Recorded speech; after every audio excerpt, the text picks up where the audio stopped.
সাগৰৰ সিংহদুৱাৰত যোৱা ৯ আগষ্টত যি বিস্ফোৰণ হৈছিল সেই বিস্ফোৰণৰ পিছতে নিশ্চিত হৈছিল যে শিৱসাগৰত পূৰ্বৰ যি তেল চুৰি চক্ৰ আছিল সেই খাৰুৱা তেল চুৰি চক্ৰ যে সম্পূৰ্ণৰূপে সক্ৰিয় হৈ আছে এই কথাটো পোহৰলৈ আহিছিল। আবুল আৰু জেলিল নামৰ যি দুটা কুখ্যাত তেল চুৰ সেই কুখ্যাত তেল চুৰ দুটাই এখন ডাম্পাৰৰ তলত এটা বিশেষ চেম্বাৰ সাজিছিল আৰু তেনেকুৱা ৬খন ডাম্পাৰত তেওঁলোকে অবৈধভাৱে খাৰুৱা তেলৰ সৰবৰাহ চলি আছিল এই কথাবোৰ তাৰ পিছতেই পোহৰলৈ আহিছিল আৰু তাতেই ৱেল্ডিং কৰি থাকোঁতে হঠাৎ এটা বিস্ফোৰণ হৈছিল, যিটো বিস্ফোৰণত দুজনকৈ ব্যক্তি খুব গুৰুতৰভাৱে আঘাতপ্ৰাপ্ত হৈছিল। কিন্তু পৰৱৰ্তী সময়ত যোৱা ৯ আগষ্টৰ পৰা আজিৰ দিনটোলৈকে এই আবুল আৰু জেলিলৰ কোনো এজন ব্যক্তি, আবুল জেলিলটো আপুনি বাদেই দিয়ক, আবুল আৰু জেলিলৰ কোনো এজন সাংগু পাংগুকো শিৱসাগৰ আৰক্ষীয়ে গ্ৰেপ্তাৰ কৰিবলৈ সক্ষম নহ'ল। মাত্ৰ সোধা পোছাৰ বাবে এজন স্থানীয় যুৱকক আটক কৰা হৈছিল, সেইজন যুৱককো পিছত এৰি দিয়া হ'ল। এতিয়া আজি আকৌ অভিযান চলাইছে জয়সাগৰ আৰক্ষীয়ে আৰু জয়সাগৰ আৰক্ষী চকীৰ যিগৰাকী ভাৰপ্ৰাপ্ত আৰক্ষী বিষয়া তেওঁৰ যি সদিচ্ছা আছিল সেয়া প্ৰথমৰ পৰা আমি দেখিছোঁ, কিন্তু তাৰ বাদ বাকী শিৱসাগৰ আৰক্ষী অধীক্ষকৰ নিৰ্দেশৰ পিছতো কিন্তু এই গোটেই কথাটো যিমান কঠোৰ শিৱসাগৰ আৰক্ষী হ'ব লাগিছিল সিমান কঠোৰ পদক্ষেপ তেওঁলোকে গ্ৰহণ নাই কৰা। অতি ৰহস্যজনক কথা, আবুল আৰু জেলিল ইতিমধ্যে পলাতক। সমান্তৰালভাৱে এজন ৰাজনৈতিক নেতা, যিজন ৰাজনৈতিক নেতাই গেৰুৱা দলৰ পৰা এইবাৰ 2026ৰ টিকট বিচাৰি বিভিন্ন প্ৰান্তত সভায়ে মেলে মিটিঙে ভাষণ দি ফুৰিছে, বিভিন্ন প্ৰান্তত সক্ৰিয়ৰূপে কাম কৰি ফুৰিছে, সেই নেতাজনৰ নাম চৰ্চাত আছিল আৰু সেই নেতাজনে বিভিন্নজনক ফোন কৰি গোসাঁই ঘৰত কোন মই কল খোৱা নাই বুলি তেওঁ কৈও আছিল।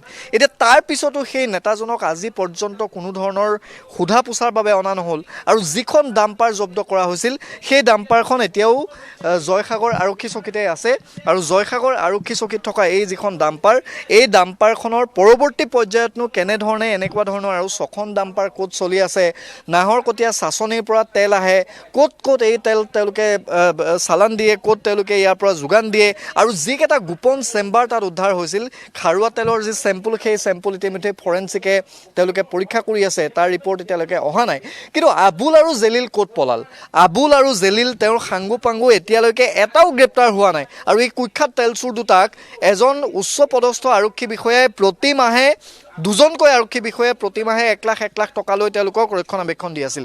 এই কথাটো সকলোৱে জানে আৰু তাৰ পিছত এতিয়া শিৱসাগৰ আৰক্ষী নিমাত, শিৱসাগৰ আৰক্ষী এতিয়া সম্পূৰ্ণৰূপে নীৰৱ, তেওঁলোকৰ আৰু যেন তদন্ত কৰিবলৈ একো নাই। 119 নম্বৰৰ এটা গোচৰ ইতিমধ্যে ৰুজু কৰা হৈছে। জাতীয় সংগ্ৰামী থানাৰ ৰিদীপ আছে, মই অকণমান আপোনাৰ ওচৰলৈ আহিছোঁ। এই গোটেই বিষয়বোৰত যেতিয়াই তেল চুৰৰ প্ৰসংগ ওলায় আমি দেখিছোঁ জয়সাগৰ আৰক্ষী থানাই তেওঁলোকে যিখিনি পাৰিছে কাম কৰি আছে, কিন্তু দুটাকৈ তেল চুৰক ধৰিবলৈ শিৱসাগৰ আৰক্ষীক আজি ইমান দিন প্ৰয়োজন হয়নে?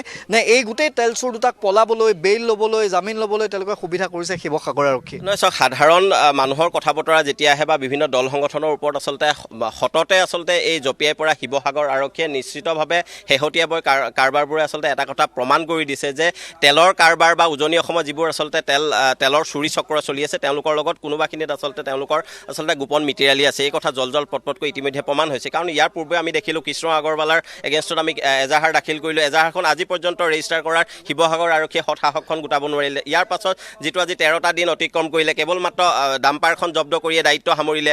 ইয়াৰ যি দুগৰাকী গভাইত চোৰৰ কথা ওলাইছে তেওঁলোকক ধৰাৰ ব্যৱস্থা গ্ৰহণ কৰা নাই। আমি ভাবিবলৈ বাধ্য হৈছোঁ এই যিকণ সময় লৈছে শিৱসাগৰ আৰক্ষীয়ে নিশ্চিতভাৱে তেওঁলোকক যি হয় অগ্ৰিম জামিন বা যি ধৰণৰ কথা বতৰবোৰ থাকে এইখিনিৰ কাৰণে সুযোগ প্ৰদান কৰিছে। গতিকে বাৰে এজন ৰাজনৈতিক নেতাৰ কথা ওলাই আছিল, সেই ৰাজনৈতিক নেতাজনৰো কোনো ধৰণৰ তদন্তৰ প্ৰক্ৰিয়াত কিন্তু তেওঁক অন্তৰ্ভুক্ত কৰা দেখা নগ'ল। বিভিন্ন প্ৰচাৰ মাধ্যমত আমি এটা কথা শুনি আহিছোঁ যে এগৰাকী টিকট প্ৰত্যাশীৰ নাম ওলাইছে, ৰাজনৈতিক দলৰ কথা বতৰা ওলাইছে। গতিকে কাৰোবাৰ ৰাজনৈতিক দলৰ আশিক পুষ্ট হোৱাৰ কাৰণে শিৱসাগৰ আৰক্ষীয়ে সেই সাহসখন গোটাব পৰা নাই নেকি, সেইটো আমি শিৱসাগৰ আৰক্ষীলৈ প্ৰশ্ন কৰিব বিচাৰিছোঁ। গতিকে শিৱসাগৰ আৰক্ষী অধীক্ষকজন যথেষ্ট সততাৰে কাম কৰা এগৰাকী ব্যক্তি, তেওঁৰ সততাৰ ওপৰত কোনো সন্দেহ নাই। গতিকে তেওঁক আমি শেষবাৰলৈ অনুৰোধ জনাইছোঁ যে তেখেতে কাৰা নিৰ্দেশনা প্ৰদান কৰি এই কাৰবাৰৰ লগত যিসকল ব্যক্তি জড়িত হৈছে তেওঁলোকক ধৰি উজনি অসমৰ পৰাই তেল চুৰি চক্ৰটো উৎখাত কৰাৰ ব্যৱস্থা গ্ৰহণ কৰিব লাগে। অন্যথা কিন্তু আমি 10 দিনৰ ভিতৰত যদি এই কাৰবাৰবোৰ কৰাৰ ব্যৱস্থা যদি নকৰে আমি জাতীয় সংগ্ৰামী সেনাই নিজাববীয়া ব্যৱস্থা গ্ৰহণ কৰিম। প্ৰয়োজন হ'লে আমি থানা ঘেৰাও কৰিম, কিন্তু এই মানুহকেইজনক ধৰাৰ ব্যৱস্থা গ্ৰহণ কৰিবলৈ আমি দাবী জনাইছোঁ। আছোঁ। আটাচুৰ পাপু বৰগোহাঁই আছে, মই অকণমান আপোনাৰ ওচৰলৈ আহিছোঁ। প্ৰথম দিনটোৰ পৰা আপুনি গোটেই ঘটনাটো দেখি আহিছে, আপোনালোক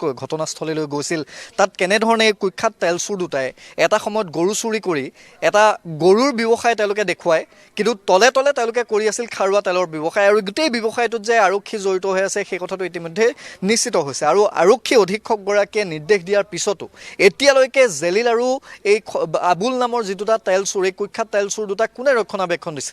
কোনজন ৰাজনৈতিক নেতাই এই গোটেই প্ৰক্ৰিয়াটোৰ আঁৰত আছে? হয়, নিশ্চয়কৈ এটা কথা চাব, আপুনি 9 তাৰিখে ঘটনাটো ঘটিল, তাত বৃহৎ বৃহৎ টেংকি উদ্ধাৰ হ'ল, তাত এখন পুষ্পা ষ্টাইলত টেংকাৰত তেল চুৰি কৰাৰ প্ৰক্ৰিয়াবোৰ ঘূৰা পৰিল, কিন্তু তাৰ পাছতো তেওঁলোকে স্মাৰ্ট পুলিচে আমাৰ তেল চুৰকেইটাক ধৰিব নোৱাৰিলে।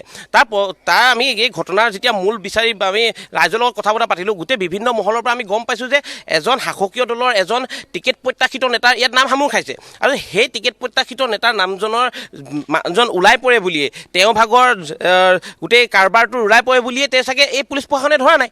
আজি চাওক অতিকৈ লক্ষণীয় কথা, তাত যিখিনি বৰ্তমান সময়তো খাৰুৱা তেল মজুত আছে, এই খাৰুৱা তেলখিনি যিকোনো মুহূৰ্তত আপোনাৰ অগ্নিকাণ্ড সংযোগ হ'ব পাৰে, এই অগ্নিকাণ্ড সংযোগ হৈ বিস্ফোৰণৰ সৃষ্টি হ'ব পাৰে, তাত গোটেই মেচাগৰ অঞ্চল জুইত জাহ যাব পাৰে। এই কথাত কিন্তু পুলিচ প্ৰশাসনৰ গুৰুত্ব নাই। তাত দুজন শ্ৰমিক আঘাতপ্ৰাপ্ত হ'ল, সেই শ্ৰমিক দুজন বৰ্তমান সময়তো পইচাৰ অভাৱত ডিব্ৰুগড়ৰ এখন ব্যক্তিগত চিকিৎসালয়ত তেওঁলোক মৃত্যুৰ সৈতে যুঁজি আছে। তো সেই যিকোনো মুহূৰ্তত তেওঁলোকৰ কিবা ঘটনা ঘটিব পাৰে, আৰু সেই কথাটো তেওঁলোকৰ গুৰুত্ব নাই।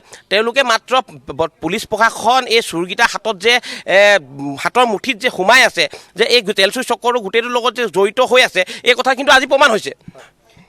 এতিয়া প্ৰসংগটো হৈছে 10 দিন দল সংগঠনে সময় দিছে, 10 দিনৰ পিছত 10 দিনৰ ভিতৰত যদি তেল চুৰি চক্ৰটো উৎখাত কৰিব নোৱাৰে তেতিয়াহ'লে আন্দোলন হ'ব, থানা ঘেৰাও কাৰ্যসূচী হ'ব। মই এবাৰ পুষ্পা ষ্টাইলত থকা এই যিখন ডাম্পাৰ আকৌ এবাৰ দৰ্শকসকলক দেখুৱাই দিছোঁ, যে এই একেবাৰে ওপৰৰ যিটো আপুনি অংশ দেখিছে, এই গোটেই অংশটো একেবাৰে ওপৰৰ মাত্ৰ আঙুলমান তাত বালি আহে, আৰু এই তলৰ যিটো অংশ, এই অংশটোত সম্পূৰ্ণৰূপে খাৰুৱা তেল ভৰাই অনা হয়। এই অংশটো যিটো ইয়াত খাৰুৱা তেল ভৰাই অনা হয়, সৰবৰাহ কৰা হয়, আৰু এই খাৰুৱা তেল তেওঁলোকে সেই যিটো গুদাম, সেই যিটো গুদামতে ৰাখি তেওঁলোকে গোপন চেম্বাৰ তাত সাজি